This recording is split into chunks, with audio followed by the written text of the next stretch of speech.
এ দুনিয়ার মুসলমান,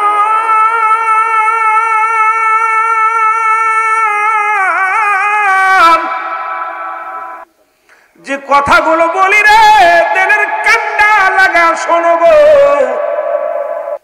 কত রাজা, কত বাদশা, কত টাকাওয়ালা, কত বাড়িওয়ালা এই দুনিয়ার মধ্যে আসলো আর চলে গেল, থাকার জায়গা নাই, চিরদিন থাকার সম্ভাবনা নাই। পৃথিবীর মধ্যে রব্বে কারিম চারজনকে প্রতাপশালী বাদশা বানায়া দিয়েছিল। মুসলমানদের মধ্যে দুজন, কাফেরদের মধ্যে দুজন। মুসলমানদের মধ্যে দুজন, একজনের নাম হলো মুসলমান পয়গম্বর সুলাইমান। রব্বে কারিম তার পৃথিবীর মধ্যে বিশাল ক্ষমতার বাহাদুরি দান করেছিল। এই পৃথিবীর মধ্যে অর্থ সম্পদ দিয়েছিল রব্বে কারিম।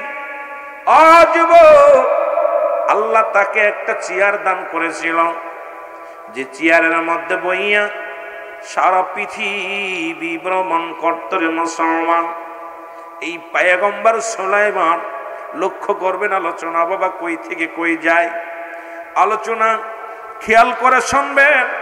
পয়গম্বর সুলাইমান, ও যুবক, এই পৃথিবীর মধ্যে যুবক এত ক্ষমতা আল্লাহ তারে দিয়েছিল যে সারা পৃথিবী ঘুরে ঘুরে দেখেছিল রে মুসলমান। সে দুনিয়ার মধ্যে নাই, তার বিদায় করে দিছে। আর একজন মুসলমানদের মধ্যে বাদশা জুলকারনাইন, যাকে আল্লাহ পৃথিবীর মধ্যে ধন সম্পদ দান করেছিল। মানুষটা লম্বা ছিল 48 হাত লম্বা। কত হাত? এত বড় মানুষ আপনাদের পাবনা জেলাতে নাই। 48 হাত বডিওয়ালা মানুষ আমার মন বলে বাংলাদেশের মধ্যে নাই। এই বডিখানায় তার 48 হাত লম্বা। আল্লাহ তাকে একটা মজেদার ঘোড়া দান করেছিল রে। এই ঘোড়াটা দিয়া অল পৃথিবী 2 বার ভ্রমণ করেছে, ঘুইরা ঘুইরা দেখার জন্য রব্বে কারিম। এই ঘোড়াটা যখন একটা কদম ফেলাইতো, একটা পা ফেলা আর একটা পা ফেলাইতো, একটা কদম থেকে আর একটা কদমের দূরত্ব ছিল 12,000 মাইল। 12,000 মাইল অতিক্রম করতে একটা কদমের। সুতরাং বাংলাদেশের বুকে বাদশা জুলকারনাইনের ঘোড়া এই মাঝে পেটের মধ্যে পড়ে থাকতো, একটা পা ইন্ডিয়ায় আর এক পা পাকিস্তানের মাঝখানে আমরা। এমন অবস্থায় ঘোড়াটা রব্বে কারিম তার 1600 বছর হায়াত দান করেছিল। জোরে বল আল্লাহু আকবার। কত বছর হায়াত? 1600 বছর হায়াত দান করেছিল। এর বাদশা জুলকারনাইন, ও যুবক, যারা মক্কা মদিনায় হজ করতে যাবেন, যারা গিয়েছেন, মদিনা থেকে উত্তর দিকে একটা মহকামা আছে, যে মহকামাটার নাম হলো আলেকজান্ডারিয়া সিটি শহর বলা হয়। এই শহরের মধ্যে বাদশা জুলকারনাইনকে শুয়ায় রাখা হয়েছে। ওখানে একখানা সাইনবোর্ড লাগানো আছে, সাইনবোর্ডের মধ্যে লেখা আছে, আমি বাদশা জুলকারনাইন যদি জানতাম আমার হায়াত সীমিত, এই দুনিয়ার প্রেমে না পড়িয়া রব্বে কারিমের গোলামি করতাম। এর 1600 বছর হায়াতটা যদি বলে সীমিত, উম্মতি মুহাম্মাদির হায়াত হলো 40 থেকে 50 বছর গো।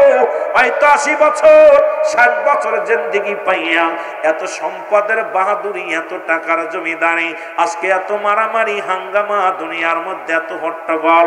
আজকে নিজের জন্য মুসলমান শুনে নাও, এই যে নবীজি বলছে বাল হুয়া খিলাফ, এই দুনিয়াটা পচা দুর্গন্ধ মরি। মানুষের চরিত্র হলো কুকুরের চরিত্র। কুকুর যেমন মরি পাইলে খুশি হয়, সে যেমন আর মানুষগুলো সম্পদ পাইলে খুশি হবে। টাকার জন্য আজকে ভাই ভাইকে খুন করে দেয়, বাবার সঙ্গে সন্তানের সম্পর্ক নাই, ভাইয়ের সঙ্গে ভাইয়ের সম্পর্ক নাই। ও যুবক, এই শুধু দুনিয়ার লোভের কারণে রে। একবার যদি তুমি চিন্তা করো, আমার আপনার হায়াত মাত্র 60-50 বছরের জিন্দেগি। ওরে মুসলমান, মিশে মিশেই দুনিয়াটা কোনদিন আর এই দুনিয়ার পাশে পড়বেন না মুসলমান, শুনে নাও। আরে কারণ পরবর্তী সময় আপনার জন্য কি নিয়ামত বয়ে আনতেছে আপনি নিজেও জানেন না। যে কোনো মুহূর্তে মরণের পান করতে পারেন গো ও মুসলমান, জ্ঞানী মানুষ ওই ব্যক্তি তিনি দুনিয়ার মধ্যে সব চাইতে মরণের কথা বেশি বেশি চিন্তা করে। জোরে জোরে চিল্লা বলা যাবে না আল্লাহু আকবার।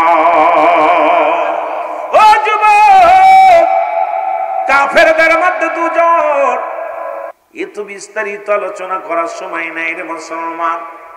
একজনের নাম হলো মুসলমান বাদশা নমরুদ, আর একজন ফেরাউন, যেটা ফেরাউন হলো মিশরের অধিপতি যে হয় তাকে বলা হয় ফেরাউন। এই বাদশা নমরুদ পৃথিবীর মধ্যে আল্লাহ তারে কাফেরদের মধ্যে দুজন প্রভাবশালী বাদশা ছিল। এদের মধ্যে একজনের নাম হলো বাদশা নমরুদ, আর একজনের নাম হলো বুখতানসর।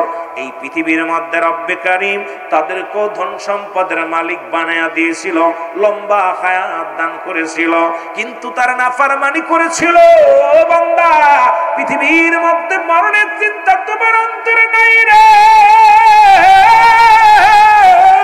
এই মরণের চিন্তা যদি তোমার অন্তরে আসতো, কোনদিন কাউকে ঠগাইতে পারত না, কোনদিন কাউকে ধোঁকা দিতে পারত না, কোনদিন জিনা ব্যভিচার করতে পারত না, কোনদিন তুমি অন্যায় পথে পা বাড়াইতে পারত না, কারণ তোমার ভিতরে অন্তরের ভিতরে তোমার মরণের চিন্তা নাই।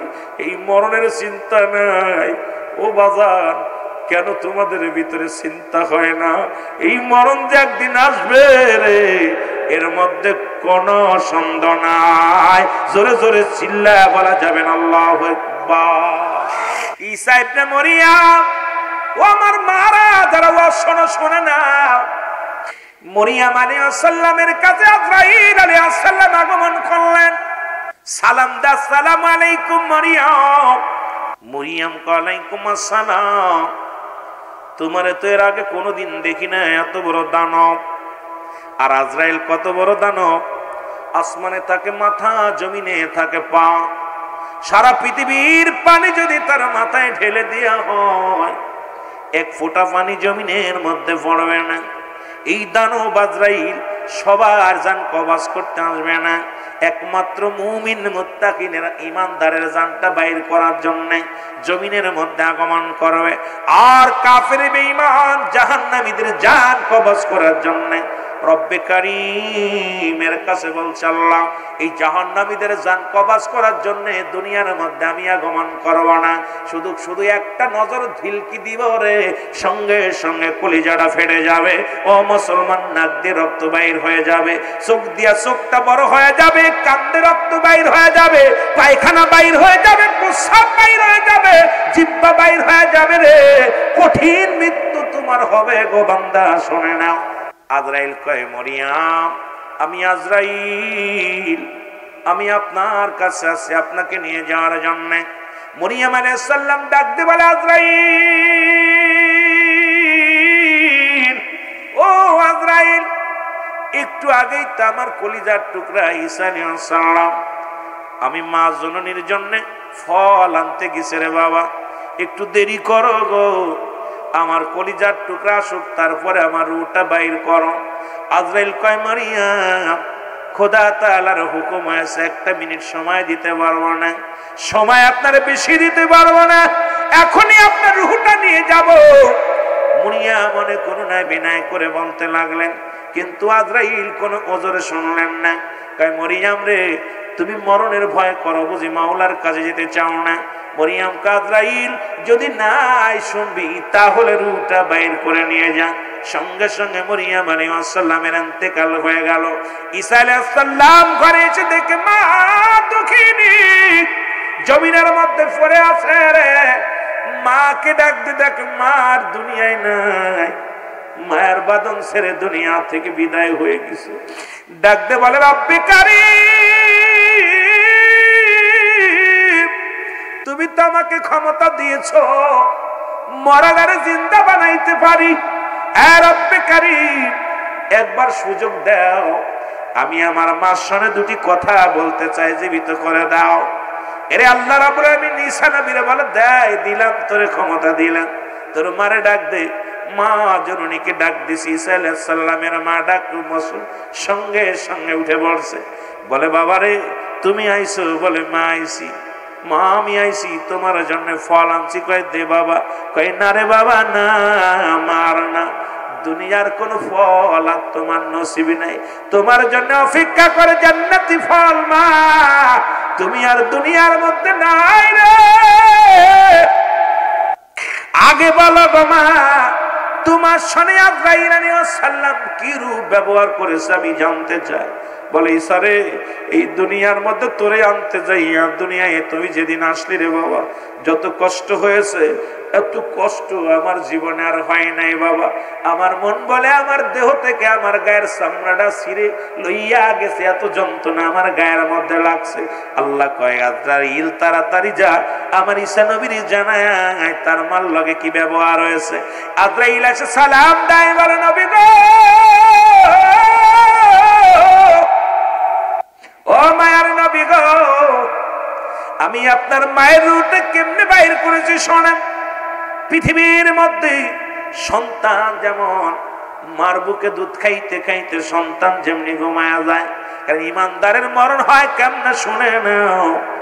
আটা গোলায় খামির বানায়, এর ভিতরে যদি একটা চুল পড়ে রে বাবা, টান্দে যেমন বাইর করলো না সে বাইর হয়ে যায়, ইমানদারের রূহটা ঠিক তেমনি বাইর হয়। সেই যন্ত্রণা যদি এত হয়, তাহলে কঠিন যন্ত্রণা, কঠিন মৃত্যুটা কত কঠিন হয়। ও যুবক, ও যুবক, ডাকতে বলে ঈসা নবীর বাড়ি আল্লাহ রাব্বুল আলামিন আজরাইল বলে, নবী ঈসা, আপনার মা শুধু মাথার উপরে হাত খানে রেখেছিলাম, রুটা বাইর করেছি গোবাসে। ঈসা নবীর মা কয়, বাবারে ঈসারে, এই মৃত্যু যদি এত কঠিন হয়, কঠিন মৃত্যুটা কত কঠিন হয়।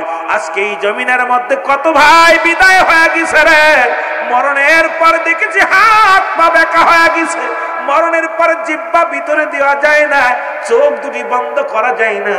যারা গোসল করাইছে ইমাম সাহেবরা, মুসল্লিগণ যারা গোসল করাইছে মায়েতে, দেখবেন বলবে রে ভাই, গোসল করতে যাইয়া দেখছে পায়খানা করে দিছে, প্রস্রাব করে দিছে, কত যন্ত্রণা, কত কঠিন। আব্বারে, এই মরণের চিন্তা যার মধ্যে নাই, এর মতো বোকা পৃথিবীর মধ্যে আর কেউ নাই। জোরে জোরে চিল্লা বলা যাবে না আল্লাহু আকবার। এ দুনিয়ার মুসলমান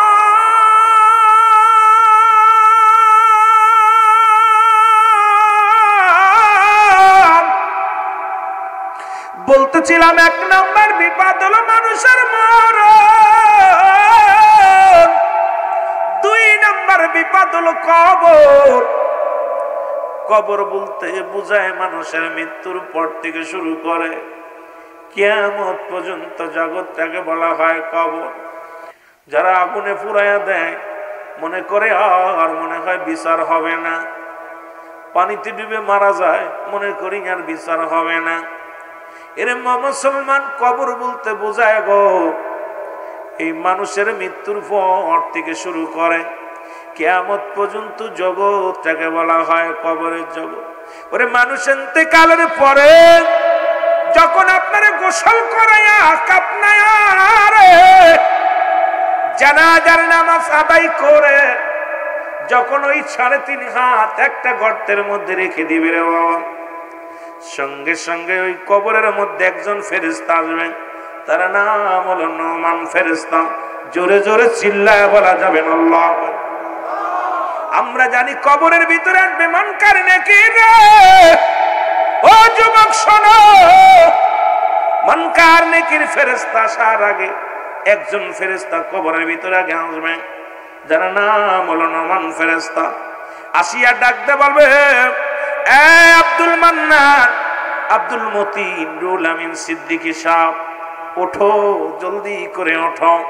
উঠায়া বান্দা দুটি কাগজ থাকবে, মুসলমান নোমান ফেরেশতার হাতের মধ্যে একখানা নেক আমল, একখানা বদ আমল।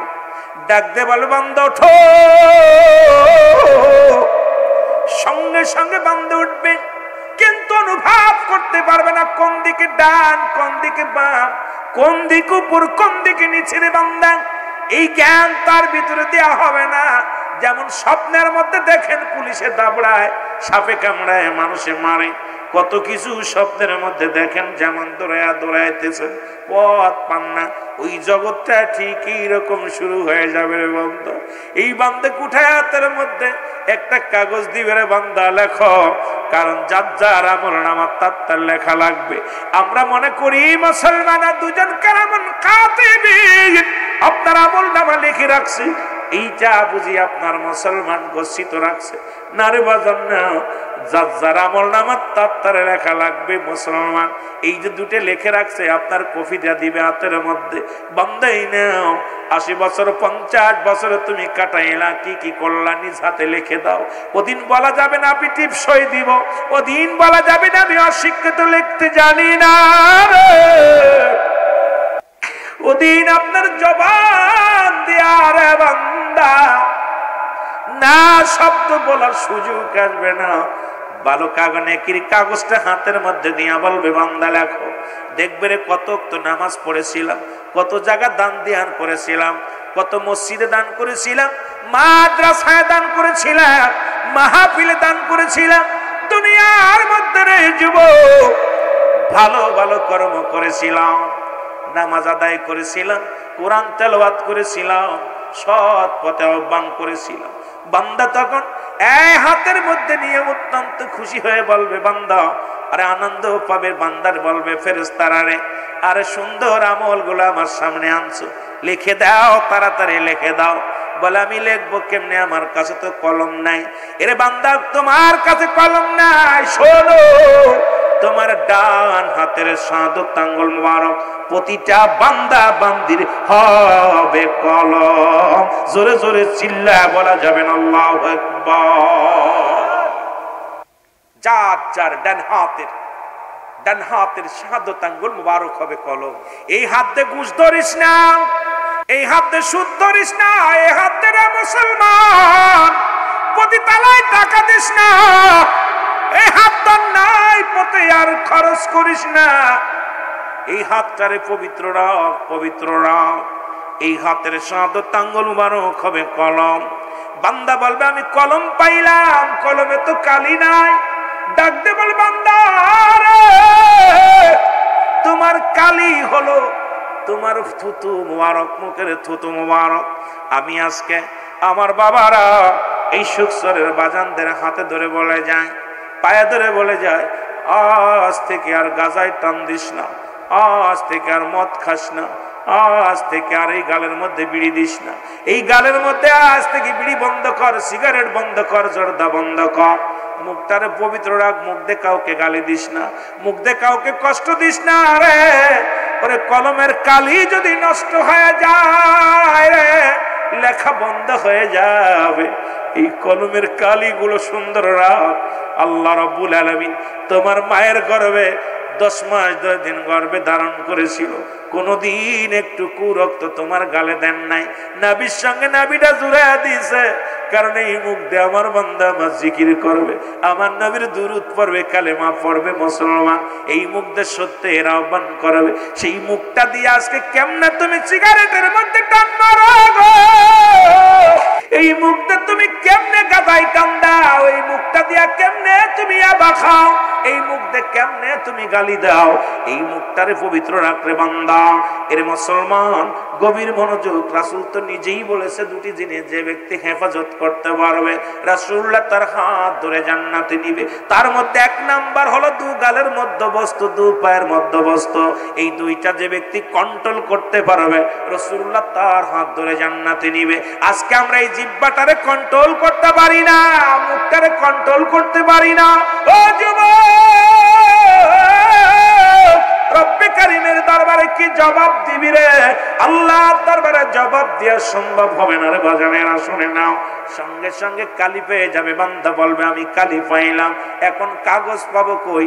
মানুষের দেহের মধ্যে 3 টুকরা কাপড়ের কাপড় দেওয়া হয়, 5 টুকরা কাপড়ের কাপড় দেওয়া হয়। প্রথম কাপড়ের কাপড়খানা টান দিয়ে খুলে নিবে, বলবে বান্দাই না গো, এটা তোমার জন্য কাগজ।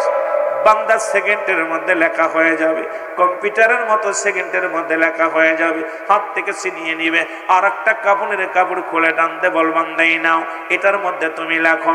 এবার দিবি বদ আমলটা, দেখবে কোথায় জিনা করেছেন, কোথায় মদ পান করেছেন, কোথায় কোন মহিলা নিয়ে গল্প করেছেন, কোথায় কোন মেয়ের সর্বনাশ করেছেন, কোথায় কোন গায়ের সম্পদ নষ্ট করেছেন, কোথায় তুমি বিড়ি সিগারেট খাইলা, কোথায় সিনেমা দেখলা, কোথায় তুমি অন্যায় করলা। বান্দা সব কিছু তোমার সামনে হাজির হয়ে যাবে।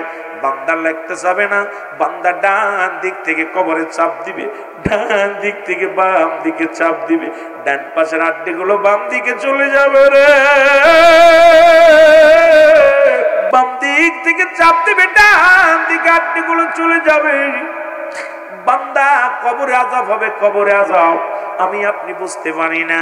যদি কবরে আযাব যদি বিশ্বাস না হয়, আমি আমার মাওলানা ভাইকে সাক্ষী রেখে বলে গেলাম, কবরে আযাব যদি বিশ্বাস না হয়, আগামীকাল আপনার আব্বা মার কবরের পাশে একটা গরু বানবেন, ছাগল বানবেন, বাদিয়া সুন্দর খাবার দিবেন, খাবার দিয়ে আড়ালে দাঁড়ায় থাকবেন। দেখবেন ওই গরুটা রশি ছিঁড়াছিঁড়ি করবে, ওই ছাগলটা রশি ছিঁড়াছিঁড়ি করবে, টালুমালু তাকাইবে, চোখের পানিগুলো ছেড়ে দিবে। কারণ কবরে আযাব একমাত্র মানুষ এবং দানব ব্যতীত পৃথিবীর সব প্রাণী বুঝতে পারে গো। আজকে ওই কবর নামও জায়গা আমার আপনার চিরবিদায় করে দিবে রে। কি আমল নিয়ে যাব, কি হিসাব দিব ময়দানে, কি জবাব দিব আল্লাহর দরবারে। বান্দা এখনো সময় আছে, এখনো যে আজকের মাহফিল থেকে তওবা করব, আজকের মাহফিল থেকে প্রতিজ্ঞা করব, আর জীবনে নামাজ ছাড়বো না, সুদ খাবো না, ঘুষ খাবো না, আর জীবনে বিড়িতে টান দিব না, আর জীবনে গাঁজায় টান দিব না, আর কোনোদিন বেগানা নারীর সঙ্গে চলাচল করবো না। আরে মাহফিল দিয়ে আগের যুগের মানুষ বক্তারা যখন ওয়াজ করতো, কত বেনামাজি নামাজি হতো, কত বেগান মুসলমান বেপরদা নারী পর্দাশীলতা হতো, কত সুদখোর ঘুষখোর ঈমান আনতো। আর এখন প্রতিনিয়ত মাহফিল হয়, আমলের পরিবর্তন নাই। কারণটা কি রে ভাই? কারণ আমরা পাপ করতে করতে এমন একটা জায়গা পৌঁছে গেছি, অন্তর কাঁদে না, বক্তারও অন্তর কাঁদে না, শ্রোতারও অন্তর কাঁদে না। কারণ এখন দুনিয়ার বিজনেস শুরু করে দিয়েছি মাহফিলের ময়দান। আজকে আমার বক্তারা, আমার শ্রোতারা শুধু শুধু জেগে জেগে যদি কাটায়, যদি আমল না করি রে বান্দা, শোনা পর যদি ইবাদত না করি, রব্বে কারীমের দরবারে কি জবাব দিব? আমি আপনাদেরকে বলে যাই বাবা, এক একটা হাতুড়ি দিয়া চাপ দিবে, এ বান্দা কত জোরে চিৎকার মারবে রে। ওই নমান ফেরেশতার ওই আসল যখন লেখার সময় বান্দা যে কাকুতি মিনতি করে এত জোরে জোরে একটা চিৎকার দিবে, এই চিৎকার যদি দুনিয়ার মানুষ শুনতো, দুনিয়ার মানুষগুলো সব হাত পেল করে মারা যেত। এই দুনিয়ার ওই মেয়েদের, আপনার আব্বার, আপনার মার, আপনার বোনের, আপনার ভাই, ওই লাশখানার সাথে যে ব্যবহারটা হইব গো, ওইটা যদি আপনি জানতেন, দুনিয়ার মধ্যে স্ট্রোক করে মারা যেতেন। কারণ আমার আপনার আপনজন যারা শুয়ে আছে সবাই তো দুয়ার ভিখারি। কারণ মানুষ যখন মারা যায়, সন্তান তার 7টা হক তাকে দুনিয়ার মধ্যে, এই 7টা হকের 1 নাম্বার হলো, নবীজি বলছে 7টা হক আদায় করতে হয়। তার মধ্যে 1 নাম্বার তাদের জন্য মুসলমান মাগফিরাত কামনা করতে হয়, 2 নাম্বার তাদের জন্য সবর রেশানি করতে হয় গো। আমার যুবক বন্ধুরা, তারা যা পৃথিবীর মধ্যে, এই পৃথিবীর মধ্যে বাবা মা যদি ওসিয়াত করে যায় তা পুরা করতে হয়। মুসলমান 4 নাম্বার হলো মা বাবার ঋণ পরিশোধ করতে হয়। মুসলমান শুনে নাও 5 নাম্বার, 6 নাম্বার হলো, এ মুসলমান শুনে নাও, তার আত্মীয় স্বজনের সঙ্গে ভালো ব্যবহার করতে হয়। 7 নাম্বার হলো তার সময় করে আব্বা মার কবরটা জিয়ারত করতে হয়। রাসূল বলছে 7টা হক প্রতিটা সন্তানের কাছে বাবা মার পায়। এই 7টা হক গুলো আজকে আমরা কেউ যাই না আব্বা মার কবরের পাশে রে। আব্বা মা কেমনে শুয়ে আছে রে? ওই কবরে কোনো সকাল আর বিকেল নাই, সকাল আর বিকেল নাই, রাত আর দিন না, ওই যে শুরু আছে রে, শেষ হবে কিয়ামতের আগে। আল্লাহ, ওই কবর হবে জীবনের শেষ ঘাটি। আল্লাহ আল্লাহ, ও আমার আল্লাহ, ওই কবরে যাওয়ার আগে আমাদের জীবনের গুনাহগুলো তুমি মাফ করে দিও। জোরে জোরে চিল্লায় বলা যাবে না আল্লাহু আকবার। এ দুনিয়ার যুবক বন্ধুরা শুনে নাও গো, যে কথাগুলো আমি বলি লক্ষ্য করে শোনেন। যার যার আমল নামা যদি নিজ হাতে লেখা লাগে রে, যদি পরীক্ষায় যদি পাশ করতে হয়, পড়ালেখা লাগে, ওই হাসরের ময়দানে যদি নেকি নিয়ে উঠতে হয় রে বান্দা, কবরটা যদি ভালো করতে হয়, এই দুনিয়ার মধ্যে ইবাদতের দরকার। জোরে বলেন ঠিক কিনা? ও যুবক, এবার মুসলমান নুমান ফেরেশতা দুটি কাগজ, নেকির পাল্লা যদি ভারী হয় এটা থাকবে উপরে লটকায় দিবে, যদি বদির পাল্লা বেশি হয় এটা লটকায় দিবে উপরে রে বন্ধ। ডাক দিয়ে বলবে গুড বাই, বিদায় বিদায় বিদায়। একটু পরে তোমার কবরের ভিতরে আসবে মানকার নেকির ফেরেশতা, সল জবের ফেরেশতা আসবে, দেখবে তোমার আমল নামাগুলো। ও বান্দা শুনে নাও, বিদায় বলে বান্দারে 80 বছর 50 বছরের হায়াত পাইয়া বান্দা কত পাপ তুমি নিয়ে আসছো কবরে, কত অন্যায় নিয়ে আসছো কবরের বান্দা। এরে বান্দা, একটু পরেই তোমার ফয়সালা হবে। নমান ফেরেশতা বিদায়ের পরে চলে আসবে কবরে মানকার নেকির ফেরেশতা। মানুষ বলে 40 কদম। যখন বান্দা বান্দি যখন মায়াতকে শোয়াইয়া আপন জনেরা 40 কদম চলে যায়, সঙ্গে সঙ্গে মানকার নেকির ফেরেশতা কবরে আসে। এরে বান্দারে গভীর মনোযোগ, ওই কবরের একটা দিনের কথা চিন্তা করো গো। ওই কবরে একটা ঘন্টার কথা চিন্তা করো রে, যেখানে আলো নাই, যেখানে বাতি নাই, যেখানে কোনো বন্ধু নাই, যেখানে কোনো বান্ধব নাই রে, যে ঘরে কোনো সাথী পাবি না, কোনো আলো বাতাস পাবি না। এই ঘরটা তোমার আমার জন্য একমাত্র আপন ঠিকানা রে। রব্বি কারীম, ও রব্বি কারীম, ওই ঘরে আমরা কেমনে থাকবো, কেমনে ঘুমাইব? এই ঘরে বাতি থাকবে না, সাথী থাকবে না, বন্ধু থাকবে না, বান্ধব থাকবে না।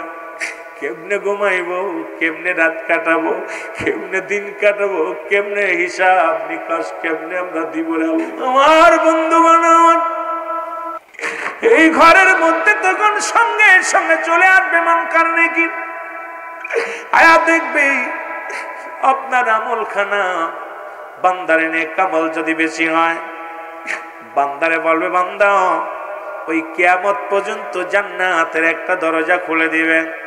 বান্দারে কিয়ামত পর্যন্ত জান্নাতের নিয়ামত গুলো পাইবি কবরে শুইয়া।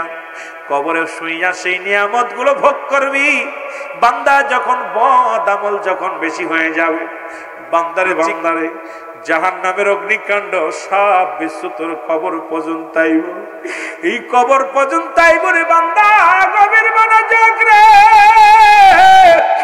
ওই কবর কিন্তু ছাড়বে না, মালাকুল মউত ছাড়বে না রে। ও যুবক, বলতেছিলাম ওই 2 নাম্বার বিপদ হলো আমাদের কবর।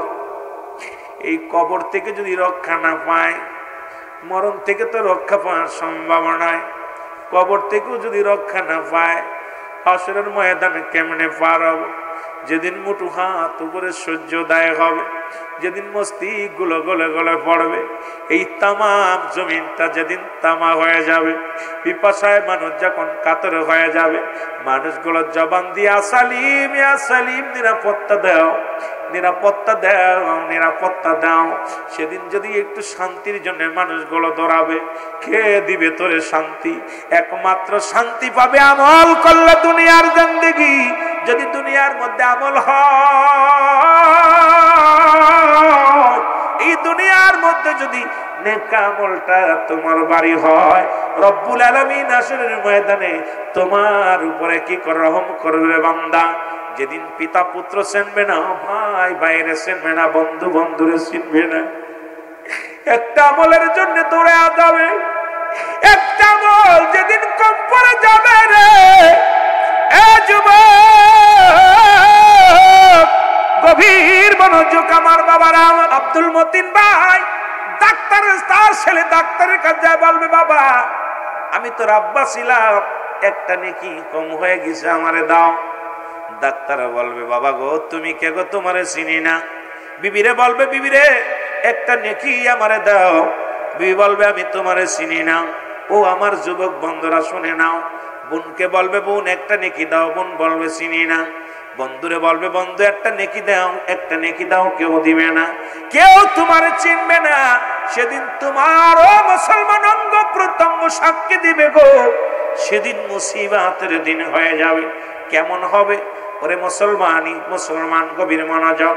যেমন দাউদ আলাইহিস সালামের কাছে এসে এক জনক ব্যক্তির এসে বলে, আল্লাহর নবী দাউদ, কিয়ামতের ভয় দেখাও, কিয়ামত কবে হবে, কিয়ামত সংঘটিত হলে কি হবে আমাদের একটু জানাও। দাউদ আলাইহিস সালাম বলে, আমি আজকে বলবো না, আগামী শুক্রবারে মুসলমান শুনে নাও, আগামী শনিবারে আসবা। ওই শনিবারের দিন দাউদ আলাইহিস সালামের উম্মত গুলো ওদিন মুসলমান ইবাদত করতে রে, মুসলমান শুনে নাও। দাউদ আলাইহিস সালাম আসলেন এমন সময়, মুসলমান শুনে নাও, শুনে নাও। এর দাউদ আলাইহিস সালাম বলে, আগামী শনিবারে আসলে গো তোমাদেরকে আমি দেখাইব কিয়ামতের ময়দান কেমন হবে, হাসরের ময়দান কেমন হবে, হাসরের ময়দানে কেমন ভয়াবহতা হবে আমি তোমাদের জানাইয়া দিব। ও মুসলমান শুনে নাও। এরপরে একজন ব্যক্তি আসিয়া নালিশ দিলেন, আল্লাহর নবী দাউদ, ও আল্লাহর নবী দাউদ শুনে নাও, আমার একটা শখের গরু ছিল, সেই গরুটা হারায়া গেছে। এই গরুটা আমি বড় শখের গরু, স্বর্ণ রূপা দিয়া তারে সাজায় রাখছি। এই গরুটা হারায়া গেছে, আমার গরুটার সন্ধানে আমি আসছি। এই গরুটা যদি খোঁজ নিতে পারো তাহলে তোমার আমি উপযুক্ত পুরস্কার দিব নবী দাউদ। দাউদ আলাইহিস সালাম বলে, ঠিক আছে, তুমি অপেক্ষায় থাকো, আসবে। মুসলমান শুনে নাও। এই গরুর সন্ধানের লোক লাগায়া দিলেন।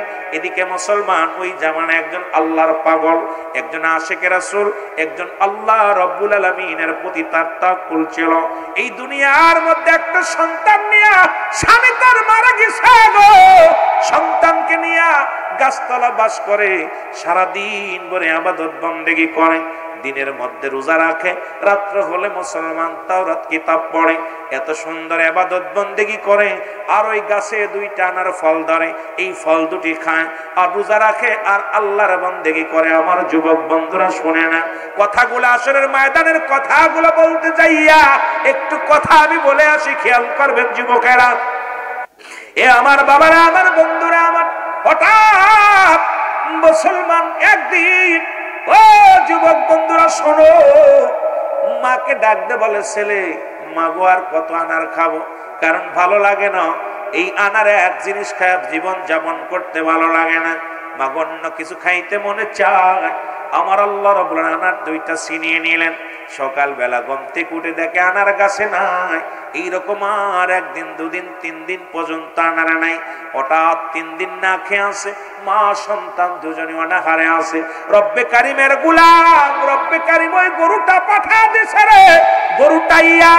গরুটাইয়া মহিলার বাড়ির সামনে দাঁড়ায় আছে। ঘুম থেকে উঠে দেখে আনার গাছের গোড়ে গরু দাঁড়ায় আছে। গরুটার জবান খুলে গেছে। গরু ডাক দে কয়, বালক, ও বালক, তোমরা অনাহারে আছো, তোমরা আমার জবাই করো, জবাই করি আমার গোশত তোমরা কাবাব বানায়া খাও। গরুর জবান যখন খুলে গেলেন, সঙ্গে সঙ্গে ছেলে দৌড়ে মাকে ডাক দিয়ে বলে, মা, ও মা, আজ 3টা দিন অনাহারে আছি, এই কারণে হয়তো আল্লাহ রাব্বুল আলামিন খুশি হইয়া আমাদের উপর রহমত দান করেছে, গরু পাঠায়া দিছে। মা কয়, বাবারে পরের জিনিস ভক্ষণ করা যাবে না। এবার কয়, মা গো, এই গরুর তো জবান খুলে গেছে, চলো যায় শুনে আসি। এবার গরুর সামনে যখন মা সন্তান গেছে, গরু জবান দিয়ে বাইর হয়ে, মা গো, তুমি আমার জবাই করে খাও, জবাই করে কাবাব বানায়া খাও। এ যুবক বন্ধুরা, আমার দিলের কান্ডা লাগা শোনো গো, ও বন্ধুগণ, আমার দিলের কান্ডা লাগা শোনো। এবার জবাই করলেন, গোস্ত কাবাব বানায় খাইলেন। এদিকে এক মহিলা খোঁজ করতে করতে যখন মুসলমান ওই বাড়ির মধ্যে প্রবেশ করলেন, মহিলা কয় আমি ক্ষুধার্ত অবস্থায় আছি, আমার একটু খাবার দাও। ওনাকে গোস্ত খাওয়াইলেন, আর যাবার সময় একটু গোস্ত দিয়ে দিলেন। কয় মা গো, তুমি একটু গোস্ত নিয়ে যাও, কাবাব করেছি, কিছু গোস্ত বেঁচে আছে, এটা তুমি নিয়ে যাও, এটা তুমি নিয়ে খাইও। আমার বন্ধুগণ, এই গোস্ত নিয়ে দাউদ আলাইহিস সালামের জামানায় ওই ব্যক্তির কাছে যা বললেন, হুজুর এই লান আপনার গরুটা যে জবাই করে খেয়েছে এই গ্রামের অমুক ব্যক্তি, এই নেন তার প্রমাণ, আমি গোস্ত নিয়ে আইছি। সঙ্গে সঙ্গে ওনাকে দাউদ আলাইহিস সালামের কাছে বিচার চলে গেল। দাউদ আলাইহিস সালাম লোকদের তাকে ধরায় আনলেন, ধরে আনলেন, বাড়ির মধ্যে ধরে আনলেন, বললেন এ বাবা, তুমি যে গরুটা জবাই করলা, এই গরুটা বাবা তুমি কেমনে জবাই করলা, এটা তো তোমার গরু না। বলে হুজুর বেয়াদবি মাফ করবেন, আমরা 3 দিন অনাহারে ক্ষুধার্ত অবস্থায় পড়ে আসি, খানা খাই না বাপ, আমরা বাপ আমার মা জননী আর আমি 3 দিন অনাহারে আসি।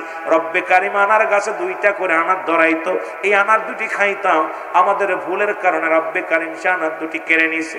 এখন 3 দিন অনাহারে আল্লাহ রব্বুল আলামিন দয়া করে গরুটা পাঠায়া দিছে। এই গরুটার জবান খুলে বলছে আমাদেরকে জবাই করো, আমাকে জবাই করে কাবাব বানায় খাও।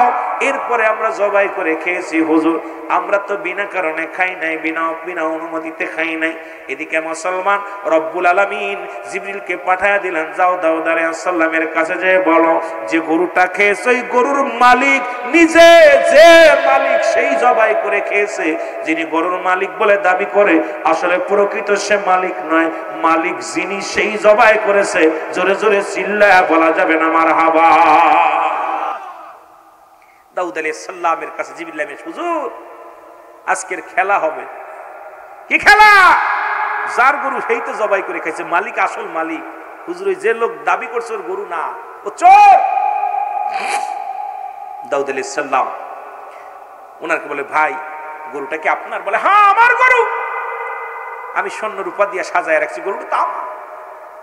জোর গলায় বলছে আমার গরু। দাউদ বলে আপনার গরু না, আমার গরু, গরু আমার।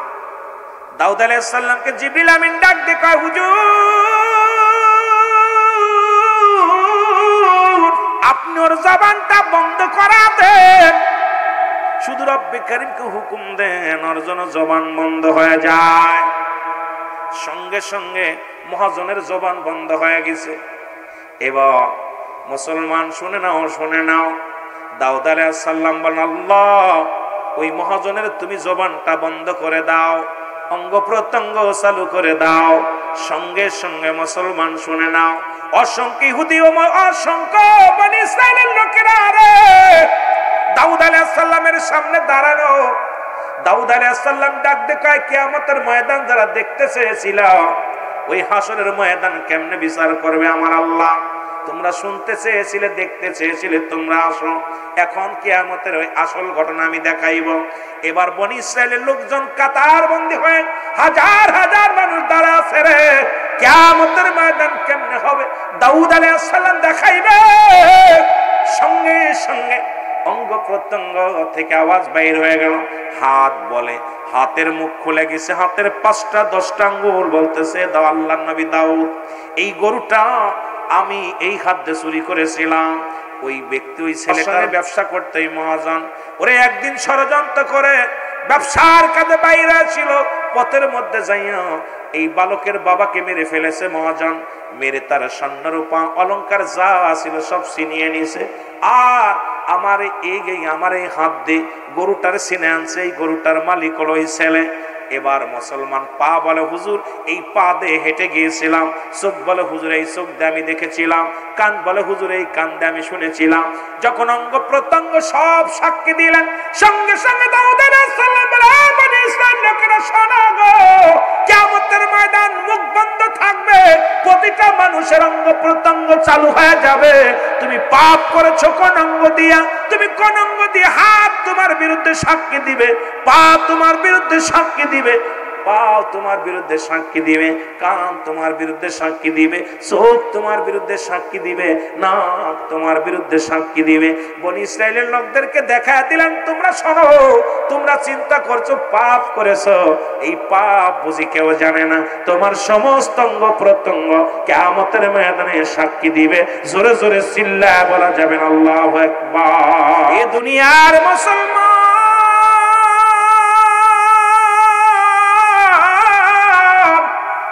এই জন্য বললাম 3 নাম্বার বিপদ হলো কিয়ামতের ময়দান। ওই হাসরের ময়দানে আপনার জাররা জাররা বিচার হবে। রব্বে কারীম জাহান্নাম জান্নাতের ফয়সালা করে দিবে।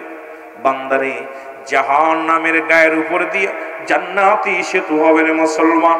চুলির চাইতে চিকুন হবে, হীরার চাইতে দার হবে। মুসলমান শুনে নাও, 70,000 বছরের রাস্তা হবে, 500,000 বছরের রাস্তা হবে। বান্দা ইমানদারগণ ফুলসিরাত পার হয়ে যাবে, বিদ্যুতের ন্যায় পার হয়ে যাবে। ইমানদারেরা দড়ির গতিতে মুসলমান পার হয়ে যাবে, সেতু পার হয়ে আল্লাহর জান্নাতে প্রবেশ করবে। মুনাফিকেরা এই দুনিয়ার মধ্যে কেটে কেটে পড়বে। আজকে মুনাফিক তো মুসলমানদের মধ্যে আসাল্লাহ কমিনান নাস, মানুষের মধ্যে মায়া করুতারা বলবে আমার না তার ঈমান আনছে, বিল্লাহি আল্লাহর প্রতি অবিলম্ব মিনাকেরা কেরাতের প্রতি বিশ্বাস স্থাপন করছে। আমা হুম বিমুমিনিন, আল্লাহ বলে হাবিব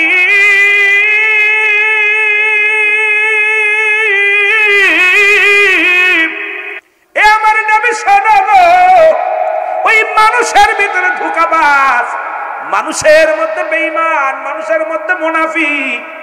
এই জন্য আল্লাহ কমিনান নাস, নাস শব্দের অর্থ মানুষ। এই মানুষের মধ্যে অসংখ্য ধোঁকাবাজ। আজকে দুনিয়ার মধ্যে আগমন করলাম, দুনিয়ার মধ্যে দুনিয়া দুনিয়া দুনিয়া দুনিয়া করে কাটায় দিলাম। ওই হাসরের ময়দান বড় কঠিন হবে রে বাবা। ওদিন কোন পিতা পুত্রের পরিচয় চলবে না, সম্পদের পরিচয় চলবে না, ক্ষমতার পরিচয় চলবে না। ওদিন চলবে শুধু ঈমানের পরিচয়, আমলের পরিচয়। রব্বি কারীম যেন সবাইকে আমল করে যাওয়ার তৌফিক দান করে। জোরে বলো না আমিন। বলতেছিলাম নবীর কাছে 1 নাম্বার প্রিয় ছিল নামাজ, 1 নাম্বার প্রিয় ছিল কি? আরো জোরে বলেন কি?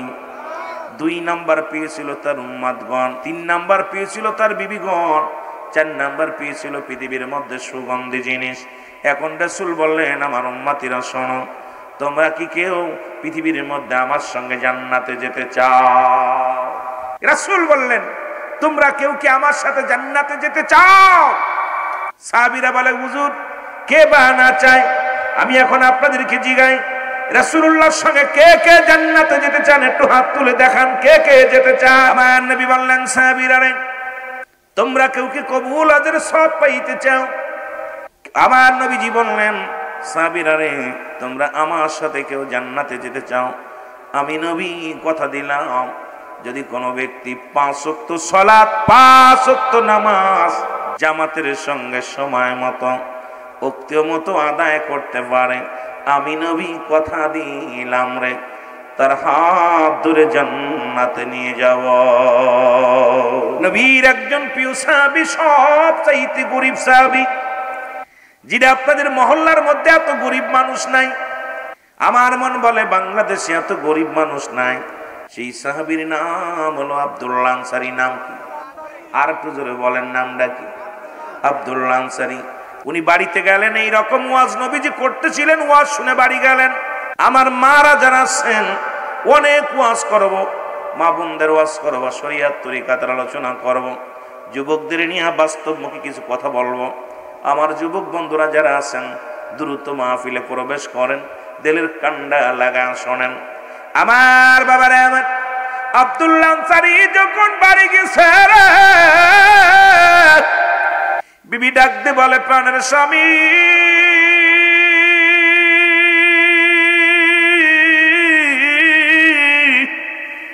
আমার রাসূলুল্লাহ কি ওয়াজ করছে আমারে বলেন।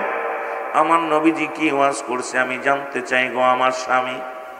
স্বামী বলে, বিবি রে, আমার রাসূল ওয়াজ করেছে, যদি কোনো ব্যক্তি 5 ওয়াক্ত সালাত 5 ওয়াক্ত নামাজ সময় মতো ওক্ত মতো আদায় করতে পারে, রাসূলুল্লাহ তার হাত ধরে জান্নাতে নিয়ে যাবে।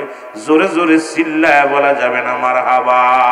আমার ভাইরা, আমার বন্ধুরা, আমার আব্দুল্লাহ আনসারী ডাকতে বলে, বিবি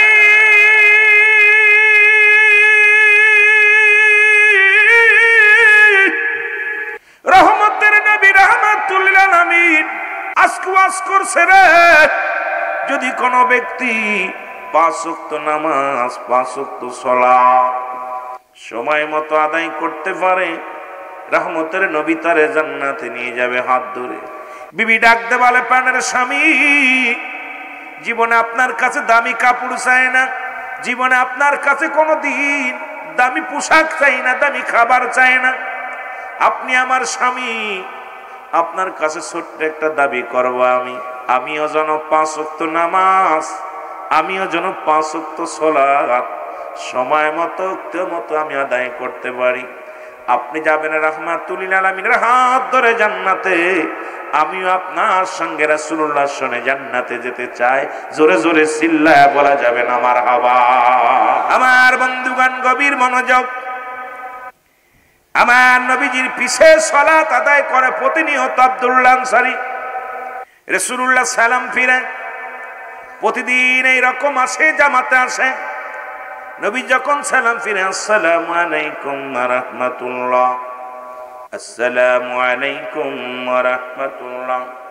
নবীজি সালাম ফিরানোর সঙ্গে সঙ্গে দেখে রে আব্দুল্লাহ আনসারী পিছন থেকে দৌড় দিয়ে চলে যায়। নবী বলেন, আমার সাহাবীরা রে, আমি প্রতিদিন দেখি আমার আব্দুল্লাহ আনসারী নামাজে আসে, জামাতে সুন্দরভাবে জামাতে নামাজ আদায় করে, কিন্তু দৌড়ায়া বাড়ির দিকে চলে যায়। কারণটা কি? সাহাবীরা বলে, ইয়া রাসূলুল্লাহ, ইয়া হাবিবাল্লাহ, হয়তো দুনিয়ার কোনো প্রেমে পড়ে গেছে, দুনিয়ার কোনো ঝামেলার মধ্যে আছে, এই জন্য আপনার আনসারী নামাজ শেষ করে নবীজি গো প্রতিদিন দৌড়ায়া বাড়ির দিকে চলে যায়। আল্লাহ নবী ডাক দিয়ে বলে, আনসারী ও আমার সাহাবীরা গো, তোমার ভাইয়ের বিরুদ্ধে অভিযোগ করার আগে, তোমার ভাইয়ের বিরুদ্ধে অভিযোগ করার আগে একবার চিন্তা করে দেখো, সে তো তোমার মুসলিম ভাই, সে তো তোমার মুসলমান ভাই, তোমার যেতে ভাই। সুতরাং তার বিরুদ্ধে অভিযোগ করার আগে একবার চিন্তা করে দেখবা, যদি মিথ্যা হয়ে যায়, মিথ্যা তোহমাত দেয়া কবিরা গুনাহ, আবার মুসলমান শুনে নাও, আবার যদি ভুল ডিসিশন নাও, এটাও তোমরা অন্যায় করবা। আমি নবী নিজেই যাব রে, আমি আনসারীর বাড়ি নিজেই খবর নেব, আমার আনসারী কেন দৌড়ায়া বাড়ি চলে যায়। জোরে জোরে চিল্লায়া বলা যাবে না মারহাবা। আমার বন্ধুগণ, গভীর মনোযোগ, দিলের কান্ডা লাগান শুনবেন। আল্লাহ নবী রওনা হয়ে বাড়িতে চলে আসলেন। সালাম দা, আসসালামু আলাইকুম ইয়া আহলাল বাইত। একবার নয়, দুবার নয়, তিনবার সালাম দিলেন রাসূলুল্লাহ। কয়বার? জোরে বলেন কয়বার? 3 বার নবীজি সালাম দিলেন। 3 বার সালামের জবাব একবার নবীজি পাইলেন না। আমার নবীজির মনটা খারাপ হয়ে গেল। যদি কোনো বাড়িতে প্রবেশ করতে হয় 3 বার সালাম দেওয়া লাগবে। আজকে মুসলমানের বাড়ি পর্দা নাই, সালামও নাই, উঠবাট বুটে ঢুকে যায় রে মুসলমান। একমাত্র বিবির ঘরে প্রবেশ করলে সালাম না দিলে দোষ নাই, তবে দেওয়া উত্তম।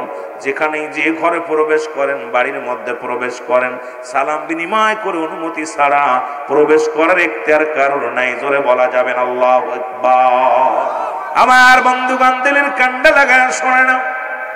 রাসূলুল্লাহ মনটা খারাপ করে রওনা দিয়ে দিলেন। আমার নবীর পিছন থেকে সালামের উত্তর আসে, ওয়ালাইকুম আসসালাম ইয়া রাসূলুল্লাহ, ওয়ালাইকুম আসসালাম ইয়া হাবিবাল্লাহ, ওয়ালাইকুম আসসালাম ইয়া রাহমাতাল লিল আলামিন। নবীজি বলেন, আনসারী রে, তুমি 3 বার সালাম তোমাকে দিয়েছিলাম, তুমি সালামের উত্তর দিলা 3 বার। তার মানে আর বুঝতে বাকি নাই, তুমি সালাম শুনেছিলে কিন্তু উত্তর দাও না। সালাম তুমি শুনেছিলে, উত্তর দাও নাই। আনসারী বলে, ইয়া রাসূলুল্লাহ, ইয়া হাবিবাল্লাহ, আমি কেন সালামের জবাব দিই নাই রে?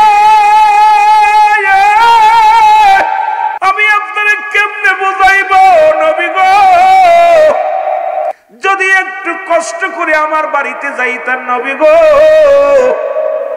তাহলে আমি কেন সালামের জবাব দিই নাই? সব উত্তরগুলো আমি দিতে পারতাম। এমনি আর নবীকে বাইয়ানাত, উত্তম ব্যবহার, উত্তম আখলাক, উত্তম চরিত্র যে রাসূলকে দিবেন, যার ধৈর্য, যার আদর্শ যদি উম্মাতের ভিতরে না থাকে, কিসের উম্মাত বলে দাবি করি? সেই আদর্শগুলো উম্মাতের ভিতর থাকার দরকার আছে কি না? আরো জোরে বলেন আছে কি না?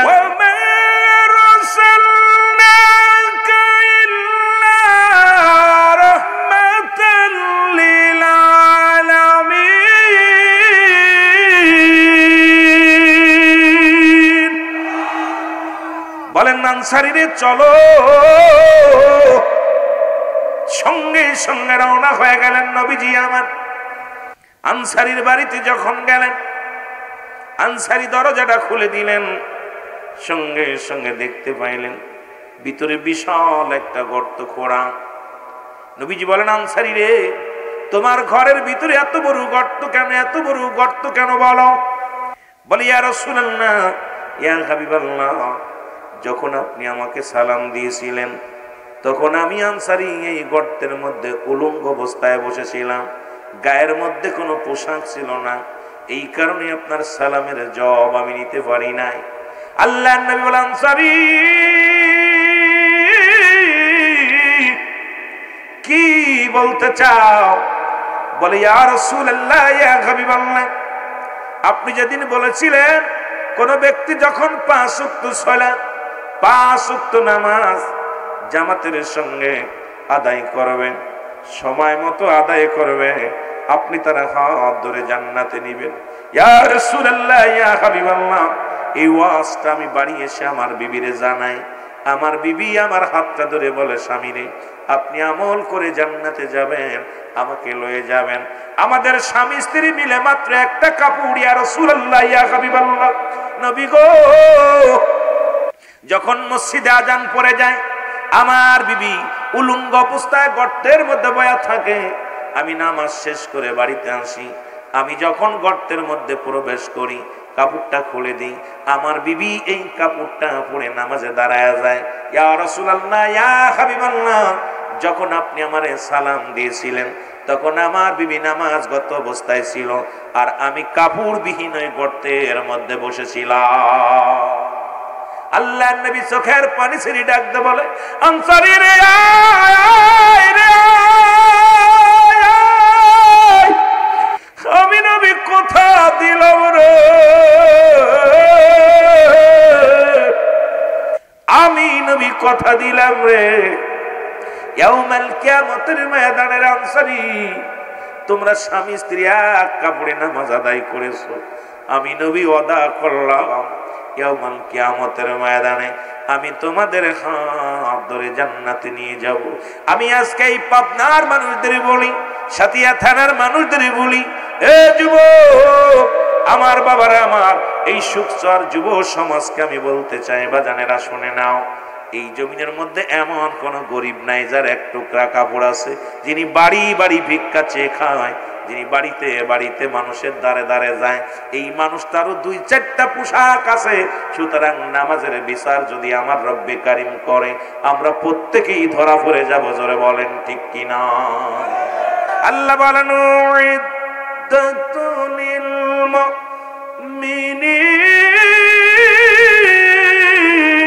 মুমিনিন, এ দুনিয়ার মুসলমান,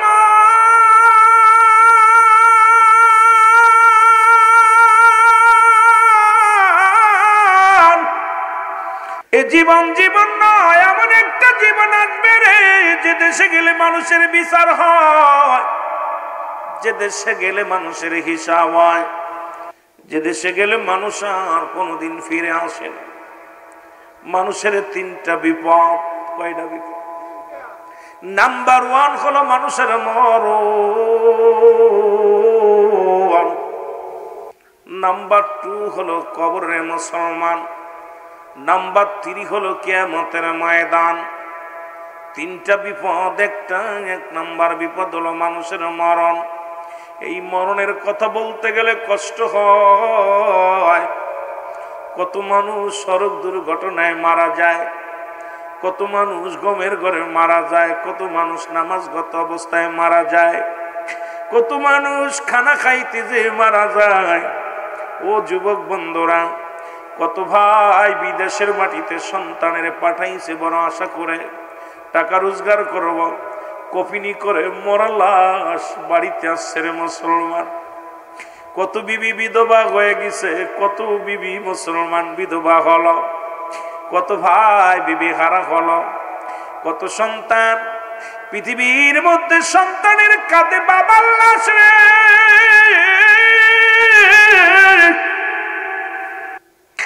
বাবার কাঁধে সন্তানের লাশ, সন্তানের কাঁধে বাবার লাশ। পৃথিবীর মধ্যে আসার একটা সিরিয়াল আছে, যাওয়ার কোন সিরিয়াল নাই। দেখা যায় দাদার কাঁধে নাতির লাশ, নাতির কাঁধে দাদার লাশ, বাবার কাঁধে সন্তানের লাশ, সন্তানের কাঁধে বাবার লাশ। ও যুবক, পৃথিবীর মধ্যে বাবার লাশটা যে গ্রহণ করেছে, যে যুবক মা বাবার লাশ কাঁধে করে যে ওই গরস্থানে নামাইল, এই ব্যক্তি জানে রে পৃথিবীর মধ্যে আব্বা মার লাশটা কত ভারী। ও আমার বাজানেরা, যে ব্যক্তি ওই যে সন্তানের লাশ যে কাঁধে করে নামাইল, এই বাবা জানে পৃথিবীর মধ্যে সন্তানের লাশ কত ভারী। এই পৃথিবীর মানুষেরা রে, ও যুবক বন্ধুরা শুনে নাও, ওই বাবা মা জানে তোমারে হারানো বেদনা, ওই বাবা সন্তান জানে বাপ মা হারা বেদনা। পৃথিবীর মধ্যে এক নাম্বার হলো মরণ।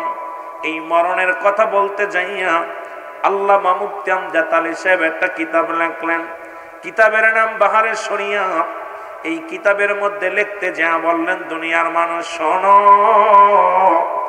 মানুষ যখন সাধারণ মৃত্যুবরণ করে 70টা তাজা উটের গায়ের চামড়া জবাই না করিয়া উল্টো দিকে টান দিয়া লবণের মরিচ লাগায় দিলে যতটুক যন্ত্রণা হয়,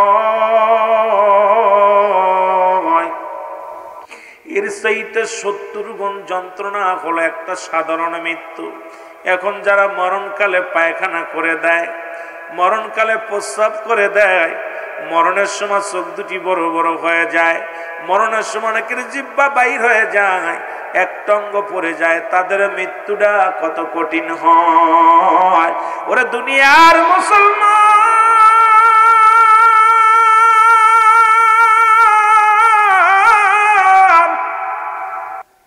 কত মানুষের গোসল করাইলাম, কত মানুষের দাপন করাইলাম, কত ভাইয়ের কাপন পরাইলাম, কত ভাইয়ের জানাজা পড়লাম।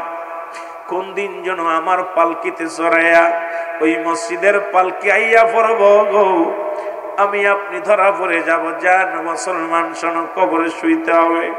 ও যুবক, এই মরণ থেকে পালানোর কোনো পথ নাই রে, মরণ থেকে পালানোর কোনো পথ নাই। কোথায় যাবি? যেখানে থাকবি সেখানেই মালাকুল মউত চলে যাবে। মালাকুল মউত আপনারে আমারে ছাড়বে না রে যুবক বন্ধুরা, শুনে নাও। এই মরণের চিন্তা যার অন্তরে নাই, সে আবার কেমনে মানুবায় রে মুসলমান, শুনে নাও। এই পৃথিবীর সব কিছু আমার আল্লাহ রাব্বুল আলামিন চূর্ণ বিচূর্ণ করে দিবেন। আমার আল্লাহ কয় কুল্লু মান আলাইহা ফান, আল্লাহ কয় বান্দার এই জমিনটা আমি রাখবো না রে।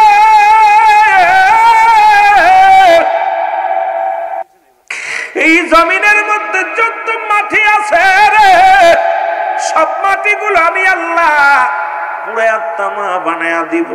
এই জমিনের কত মানুষে ঠগাইলা, কত মানুষকে ফাঁকি দিলা, কত মানুষ তোমার জন্য চোখের পানি ফেলছে, কত মানুষ গভীর অন্ধকারে মুসলমান শুনে নাও অজার নয়নে বালিশ ভিজাইছে কেঁদে কেঁদে তোমার অত্যাচারের বান্দা। আমার আল্লাহ কয় বান্দারে, এই জমিনটা আমি রাখবো না, এই জমিনটা আমি চূর্ণ বিচূর্ণ করে দিব। এই জমিনের মধ্যে যত মাটি আছে সমস্ত মাটিগুলো আমি আল্লাহ পুরায়া তামা বানায়া দিব। এই জমিনের মধ্যে যত পানি আছে সব পানিগুলো পুড়ে ছাই বানায়া দিব। যেদিন কিচ্ছু বলতে কিচ্ছু থাকবে না, সেদিন থাকবে শুধু আমার রব্বে কারিম, আমার আল্লাহ। আল্লাহ থাকবে আমার নবীজির ভালোবাসা নিয়ে। আমি আজকে আপনাদের ও যুবক এই মুসলমান সুখসরের জমিনের ভাইদের বলে যায়, এই জন্য কার জন্য তুমি সুদ খাও, কার জন্য তুমি ঘুষ খাও, কার জন্য জিনা করো, কার জন্য ব্যভিচার করো, কার জন্য তুমি অন্যায় করো, কার জন্য এত মস্তানি করো, কার জন্য সিয়ারের জন্য ফালাফালি করো। আরে মুসলমান, এই পৃথিবীর সব কিছু চূর্ণ বিচ্ছিন্ন করে দিবে আমার আল্লাহ। জোরে জোরে চিল্লায়া বলা যাবে না আল্লাহু আকবার।